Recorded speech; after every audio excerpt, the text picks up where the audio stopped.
Hello, everybody. Welcome to our latest episode for LA Chats. My name is Sinenhlanhla Mdia, and I will be your host. Today, I have an honor to interview one of my favorite artists. I think I'm biased, Lebohang Motaung. Welcome. How are you? I'm good, thanks. Thank you. You're good? Thank you so much for inviting me. So an interesting story about Lebohang, actually. We have a lot in common, and I'm not sure if she knows this. So we went to varsity together, VUT, and we're also from Unveil. And not only that, we're both from Everton. Wow. Yes. And we were in the same faculty, VUT. You were doing fine arts, and I was doing PR. Yeah. Yes. Oh, I didn't know you were from Everton. I did not know. Are you serious? No. So basically, umkhaya wak. Wow. And now, a few years later, we're sitting here together in the same industry. Yes. I remember I saw you at the Turbine art fair recently. Yes. And I hadn't seen you in a long time. But I'm shocked to know that you're from Everton. I didn't know. Wow. No, I'm welcome. I mean, I'm happy to see you. Yeah, You've been so doing much amazing in the industry. Thank you. Thank you. So Lebohang also is our cover artist for our latest issue. Bravo. Thank you. Are you excited Thank you so about much that? again. Yes, I saw it. It's beautiful. It's beautiful. Even though it's edited, I love it. You love it? Yeah, I wasn't expecting that, but when I saw it, it works for the cover. Like, it's beautiful. I love it. I'm so proud. No, I'm proud of you. So as we start the interview, I think you should introduce yourself to our viewers and listeners. Just tell us who Lebohang is and your history in the arts sector. Okay. Hi, everybody. My name is Lebohang Motaung. I am a fine artist. I studied fine arts at Vaal University, and then after that I went to Artistry Studio where I was doing printmaking. So what had happened was that when I was when I was studying fine arts, they taught us like drawing, sculpture, printmaking, and other techniques. And then at that time I was so fascinated with printmaking, and then I found out that there's Artistry Studio where they deal with printmaking. When I was in Vaal, I had only done like lino cut and etching, and then I heard that there's a lot of printmaking techniques that I can get, that I can do at Artistry Studio. So literally, I did my BTech, and then after the BTech, I went to Artistry Studio to study printmaking. Yeah, and so now that's what I also, my work mostly it's printmaking and mixed media. If there's just one thing that never disappears in my work, which is printmaking. It's printmaking. Yes. So if people would define your work, because for me, I would say that your medium or your type of art, you use a lot of hair. Yes. So, and which is unfamiliar. I know few people that work in that space. Yeah. So how did you choose to use hair as your medium of choice for your art? So how that came about is I've been doing hair for like most of my life. I remember when I was very young, I started plaiting people. Yeah. I was plaiting my family, my classmates, my teachers. And then what happened was that when I got to high school in grade 8, that's when I started doing it for money. Like, it was a way of making money for me. I played somebody, they pay me, and then I started to be independent, which helped me a lot also when I got to university. I didn't have to call home to ask for money because I was always plaiting students. I would go to class to study fine arts, and then I would come back and plait people. And then what happens is that when you're studying fine arts, when you get to your third year, that's when now they prepare you for the outside world to go and be an artist. You know, now you're no longer a student, so now they prepare you. So I had to choose a major subject that I was going to carry with me after studying, you know. And then it became so easy for me because I was already fascinated with hair. I've always seen it as an art form, honestly. Really? Like braiding. Yeah. There's a lot that for me, it wasn't just about plaiting. I felt like I was making art also. So it was so easy when the lecturer said, now you have to choose your major, like your signature. Yeah, This is who you are now. Yeah. It was so easy. It wasn't rocket science for me. I didn't have to think about it. I was like, okay, now I'm gonna take this hair plaiting thing and bring it into my art and bring it together. That's how I did. It started with printmaking before I started doing the actual hair. Because when I started doing the hair, when I started bringing it into my art, at first it was about studying like the techniques, like how do you draw hair, like, you know, how do you draw strands of hair, how do you draw braids? You see braids are like this, you see that like this. So at first it was me studying how to draw it, like how can I make it look like art? Yeah. Until I got to the point where I was like, no, I'm actually going to use the real thing. I'm going to go buy a pack of hairpiece, and then I'm going to use it in my art. And then how have people been receiving it? I mean, I've seen you in many exhibitions, and it's not easy to enter that space. The last one, I think it was the R&B.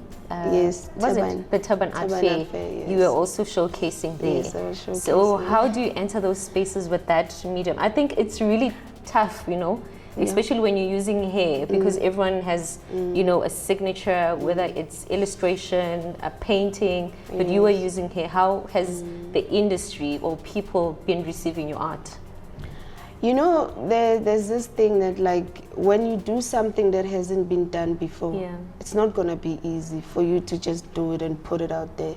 Because you're going to think, how are people going to receive this? Are they going to love it? Are they going to buy it? You know, stuff like that. You think about that.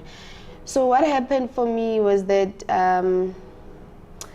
I remember the first work I did with her, I entered a competition, the Absal Atelier competition. Yes. And then I entered that competition, and then I got into the top 100, and then there was an exhibition. And then that was the first time I saw how people were reacting to it, receiving it. They loved it so much. And then that gave me the confidence now to say, okay, now I'm gonna keep going with this.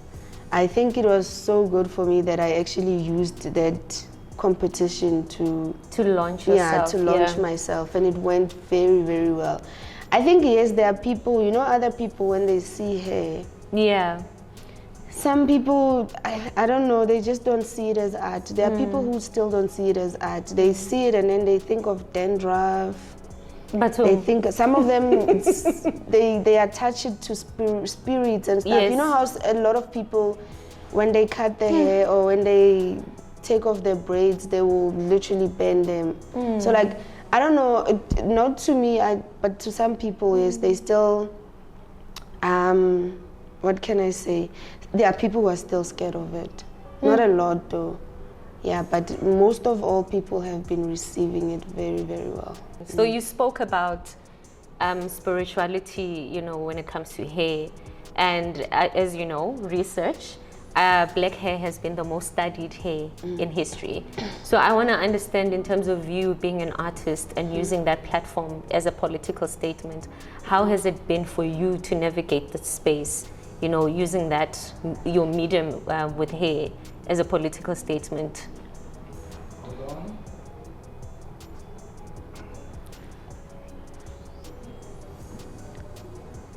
Okay, so you see, with my work, how it started was that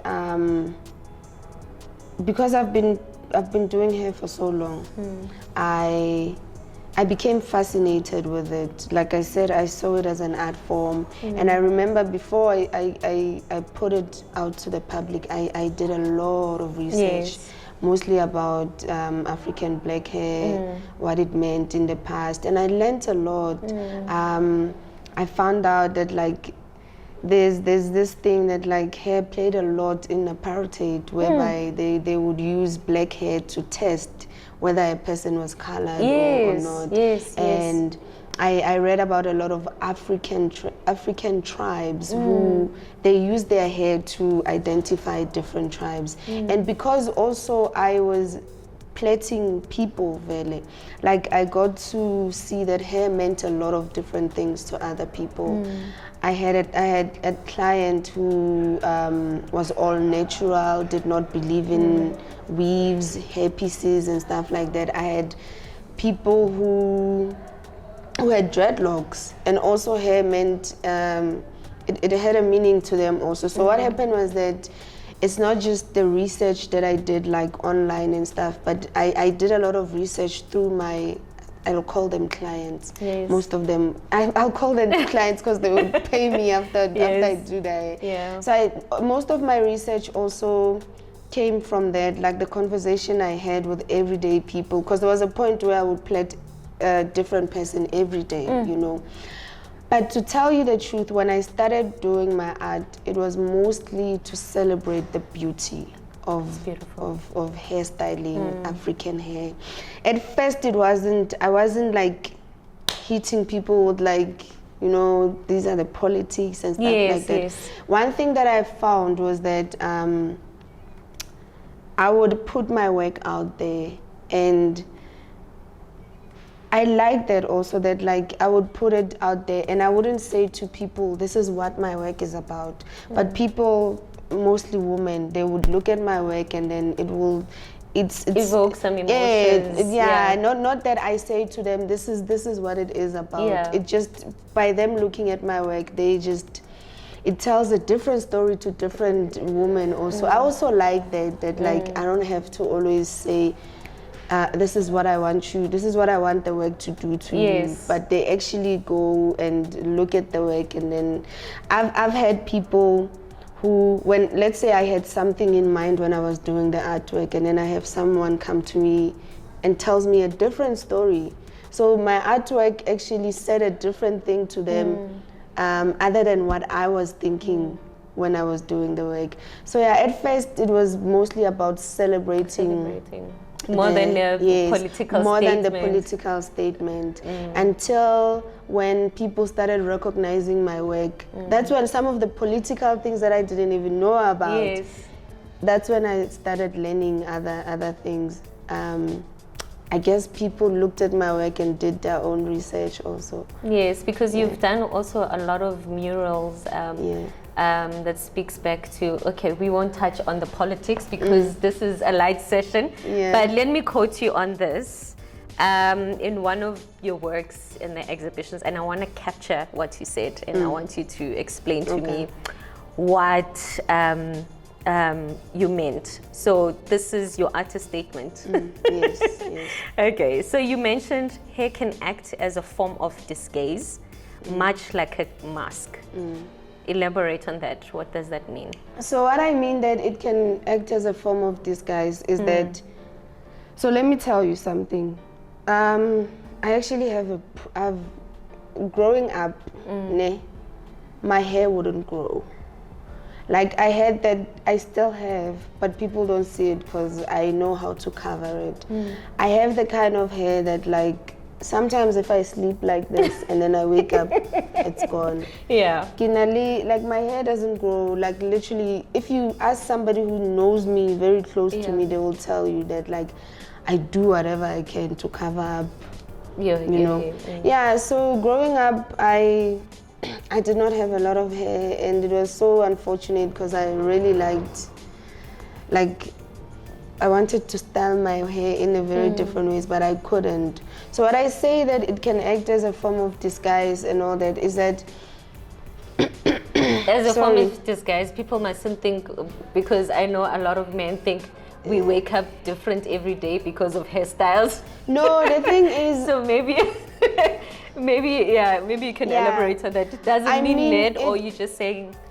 No, I'm not. I'm okay. Let me explain it how I wanted to say it. Is that I feel like the way you style your hair, it also has an impact, an effect on how you feel as a person. You know, sometimes you can do your face ube muhle, but if your hair is not done, you can have a face beat, right? But then you can't have a face beat without. So sometimes I feel like if you have beautiful hair, like it can give you confidence, it can give you makes you feel happy also. So like that's why I'm like, sometimes we use different colors. You find that you just wanna put color on your hair. It has an effect on how you feel as a person. So like that's what I was trying to say. It's like even when we speak of gender, yes. sometimes when the hairstyle that the person has, it plays a role in them feeling confident about now I've accomplished, like this is how I wanna look, you know. But I'm talking about gender as in like if a woman says now today I want to feel like a man, obviously they're gonna go for like a type of hairstyle. If a man says I wanna feel like a woman, they would go for that. But also I'm also talking about myself also, that like I don't want to say good hair, but I don't have healthy hair. You have good hair. It's not healthy, let me just say that. You do have good hair. Yeah, so like every person has good hair. Yeah. Black hair is good hair. Black hair is good hair. I mean, what I mean about not good hair is that like sometimes, okay, like let me make an example. Sometimes when I'm working a lot, I don't take care of my hair. Like I don't make sure that it's strong, so like it falls off and stuff like that. So that's what I was talking about. Yeah, so that's what I was saying. Even myself, it's like the kind of hairstyle that I have, it plays a role on how I feel when I go out to the public. And how you present yourself to the public. Yes, how you present your, yes. So I'm sure you're really proud of most of your work, or all, but which one stands out for you, or you feel that this body of work launched you? So I think, you see, the one project that I'm really proud of is the exhibition that I was part of in Ohio. It was called Textures, the Art and History of Black Hair. That exhibition, when they called me and they said, Lebo, would like for you to be part of this exhibition, I was so proud. And because it was a museum show actually, and it's a museum show in USA and I'm in South Africa, I was so proud. Even though I didn't go there myself, I was so proud that my work was part of that exhibition. And what made me also really proud is that when I was doing my BTech, when I was researching and then developing my concept, I used to study about the people who wrote and who wrote stuff about hair. Yes. And I find out that I'm exhibiting with those people. Oh my goodness. Yes, like that's amazing. It's just that I'm having my brain is not working right now. I can't say the names, I can't.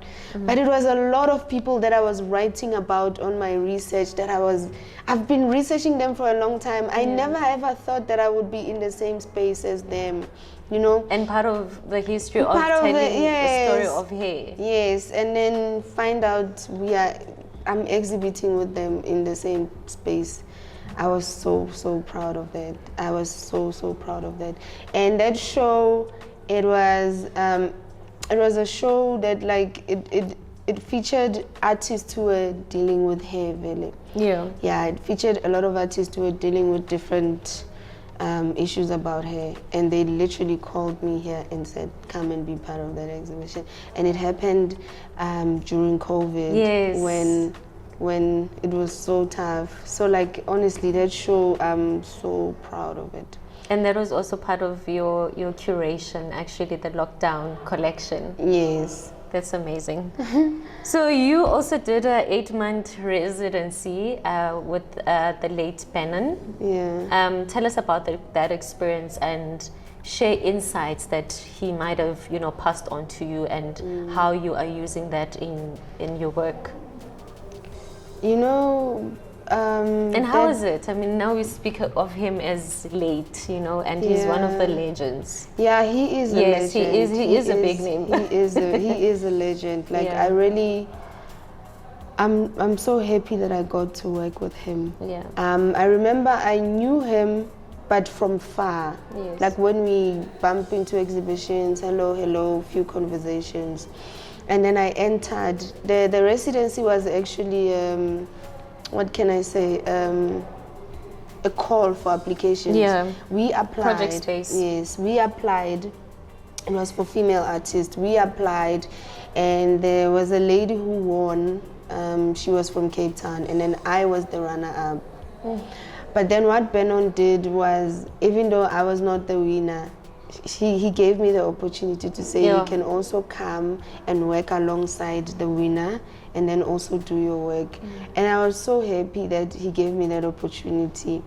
And it made it so easy for me because the project was also funded. Like he was funding like the stay and the material and stuff like that. So it made it so easy for me to create work without the stress of financial problems, like thinking about how am I gonna buy this, how am I gonna pay rent. So he actually covered that for the 8 months, like the material and my stay. And what I really liked about Benon taught me a lot. I remember when I started working there, I used to listen to dark stuff, you know? Like I used to listen to... I hope that's not going to influence your work. No, it didn't. Like he used to tell me, no, Lebo, but you can't be listening to this music when you are working, you know? You need to listen to like happy stuff. And then, you know, he taught me stuff like that, like, no, this is what you should do when you're working. Like, and also he taught me to take risks. I think because I told you I lacked confidence for a long time. And when I was with Benon, he's the one who also helped me gain the confidence. I used to work like, I used to only make like, if I'm making a big artwork, it will be this size. And Benon would be like, no, go big, do this, it doesn't matter, don't rush yourself, it doesn't matter when you're gonna finish it, just do it and try and see. And I think that time also when I was in the project space, that's where I started using a lot of hair, because being with that guy, being with Benon, like he was giving me that thing that like, Lebo, do not be scared of anything. If it doesn't work out, it doesn't work out, but you can't always be scared. Just take risks. And also watching him work, because we worked at the same space. It was a big space at Victoria Yards. And for me, watching Benon work, like it also gave me that, you know, when you're an artist, when you are having like, let's say like a creative block, and then you come in and then you see Benon working and then you get to watch him. And it also gives you that thing that like, no, I also want to be like this guy. I want to be like him. I'm also going to go and work. So he pushed me. He really pushed me. And I remember when I got that opportunity, when he told me I'm the runner-up, I need to come and work with them. I was at home doing nothing.